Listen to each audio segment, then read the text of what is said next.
ដល់ជា illusion ថាយើងមានចង្កេះតូចហើយនឹងស្មានឹងធំ broad កាលណាយើងហាត់វាធ្វើយ៉ាងហ្នឹងដូចមាន snow នៅនឹងនេះដូចយើងមានស្លាបអញ្ចឹងណាសាច់ដុំទាំង3នេះគឺជាសាច់ដុំដែលទាក់ទាញចំណាប់អារម្មណ៍មនុស្សខ្លាំងជាងគេហើយខ្ញុំនឹងប្រាប់ពីវាសាច់ដុំស្មានេះគឺសាច់ដុំហ្នឹងគឺសំខាន់ខ្លាំងមែនទែនឆ្អឹងរបស់យើងអាចឆ្អឹង clavicle របស់យើងហ្នឹងវាទំហំប៉ុណ្ណាគឺវាប៉ុណ្ណឹងឯងដូចថាយើងមានវែងមានខ្លីតែគ្រាន់ថាអាសាច់ដុំ shoulders នេះហ្នឹង lateral head of the shoulders ហ្នឹងគឺវាធ្វើឲ្យយើងហ្នឹងមានទម្រង់កាន់មានធ្វើឲ្យ smile ហ្នឹងកាន់តែវែងជាងមុនណាហើយវាផ្ដល់អាទម្រង់មួយដែលថាគឺជាអីដែលមនុស្សយកចិត្តគឺគេចង់ឲ្យអា smile ហ្នឹងគឺវារីកគឺវាធំអញ្ចឹងណាប្រវែងវាវែងចឹងជាកេះយើងហើយអាខ្នងយើងហ្នឹងវាមកភ្ជាប់គ្នាហ្នឹងធ្វើឲ្យវាចេញមក V taper គឺសាច់ដុំពីរនេះគឺវាមក flow ជុំគ្នាគឺ smile យើងរីកធំហ្នឹងហើយនឹងខ្នងយើងហ្នឹងវាមក flow ជុំគ្នាធ្វើឲ្យចង្កេះយើងតូចហើយបើសិនយើងហាត់អាសាច់ដុំនេះធំអញ្ចឹងគឺមើលមកគឺដឹងតែទាក់ទាញទាំងអស់សូម្បីតែយើងពេលអាវក៏ចេញមកដែរដូចឃើញអញ្ចឹងសាច់ដុំហ្នឹងគឺផុសចេញមកពីអាវខ្ញុំដោយសារតែខ្ញុំហាត់វាខ្លាំងខ្ញុំមានស្មាហ្នឹងគឺស្មាខ្ញុំធំជាងគេក្នុងចំណោមសាច់ដុំដែលខ្ញុំហាត់ទាំងអស់សាច់ដុំទី2ហ្នឹងគឺសាច់ដុំ latissimus dorsi ដែលជាសាច់ដុំដែលគេនិយមទៅហៅ lats ហ្នឹងគឺជាសាច់ដុំដែលនៅនឹងคลีអញ្ចឹងទៅនេះសាច់ដុំហ្នឹងគឺយើងផ្ដល់ flow ពីកន្លែងស្មាយើងហ្នឹងអាកន្លែងស្មាពេលយើងហាត់វាទៅវានឹងคลีធំហើយវានឹងផ្ដល់ flow មកជារាង Dorito ជារាងអក្សរ V ហ្នឹងហើយវានឹងមកចុះមកនៅកន្លែងចង្កេះយើងអាចចិត្តកន្លែង torso ចិត្តកន្លែងចង្កេះយើងហ្នឹងវាមកដល់ជា illusion ថា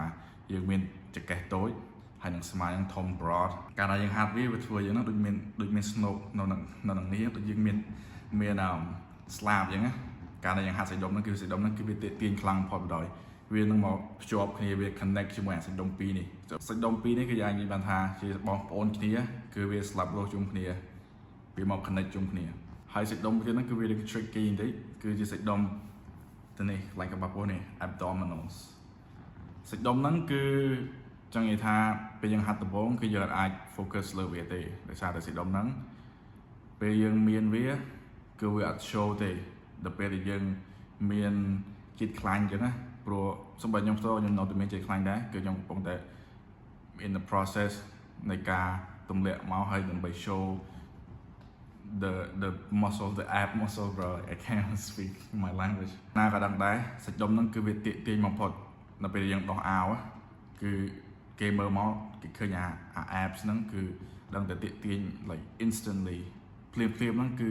ទាក់ទាញចំណាប់អារម្មណ៍បណ្ដោយតែវាមិនមានន័យថាយើងអត់ហាត់សាច់ដុំផ្សេងទេយើងហាត់វាដូចគ្នាតែគ្រាន់តែថាសាច់ដុំ3នេះគឺជាដូចថា main point គឺជា point ដែលថាគឺយើងត្រូវតែមានវាអញ្ចឹងណាសាច់ដុំដែលវាធ្វើយើងមានអក្សរ V shape V taper ហ្នឹងគឺអាចស្មាទៅនេះកាលណាវាធំវាធ្វើឲ្យស្មាហ្នឹងគឺ